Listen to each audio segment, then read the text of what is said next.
Good morning, ladies and gentlemen.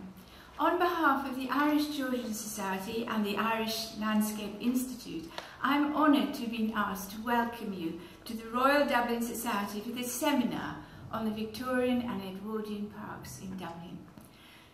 Dublin's 19th century domestic architecture is particularly charming, with its streets and squares built of rosy-coloured brick.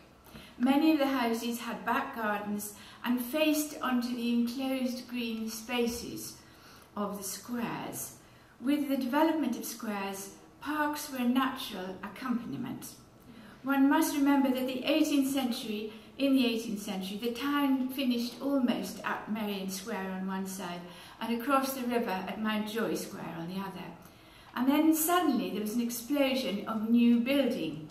All the separate townships like Kingstown, Blackrock, Dorky, Rathmines, Irishtown, Ballsbridge, Pembroke, Ringsend, even Clontarf and Howth were becoming part of the city in this great expansion in urban settlement. The same was true all over Britain and Europe as the new middle classes hurried up to town. Agriculture was very powerful in the 19th century, and Dublin was the administrative centre for the whole island. Bankers, builders, doctors, solicitors and barristers who made huge salaries, accountants, retired people from the overseas service, all were moving into the capital.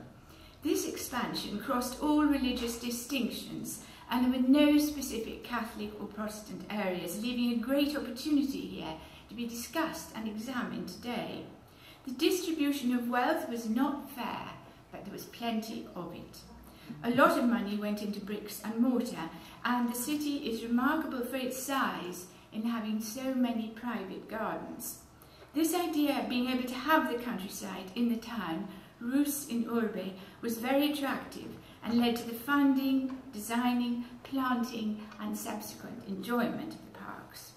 Today, in the 21st century, these parks that were planted in the 19th and early 20th centuries provide wonderful amenities for citizens and visitors alike of all generations. The important thing today is to ensure that funds are properly used. We need to maintain the expressive character of each of our parks, cherishing what should be one of our most precious resources. For each green space there was always a plan, architectural, landscaped and horticultural. Where are those plans? Who drew them up? Who paid for them? Who planted them? And who cares for them today? And who owns them today? This seminar presents an exciting opportunity to ask these questions and to encourage perhaps a new area of research. As an urban child growing up in London after the war, I have the most vivid memories of walking across Kensington Gardens and Hyde Park to school. This was in the days when large flocks of sheep kept the grass mowed. It seems incredible today. After crossing endless grey pavements, it was such a huge pleasure and relief to a child to suddenly be in the middle of nature among trees, great expanses of grass and next to water. In the early morning, swans water skied to a halt, landing on the round pond. Interesting statues punctuated the walk, and thinking about this walk today still makes me feel refreshed, exactly 60 years later. Parks are precious lungs to city life, and as such must be studied and cared for. Victorians and Edwardians knew what they were doing when they planned them, and it is our responsibility to conserve this legacy, to try to ensure that our management and maintenance decisions respect their original design, as well as the attractive buildings and features that they contain. Future generations will not thank us for losing these precious places.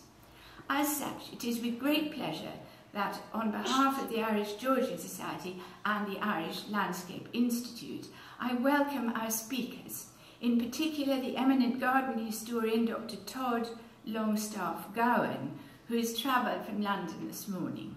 We are very grateful that they have all agreed to share their knowledge and expertise with us, and trust we will leave here today with an enhanced understanding and enthusiasm for Dublin's Victorian and Edwardian parks. Thank you very much.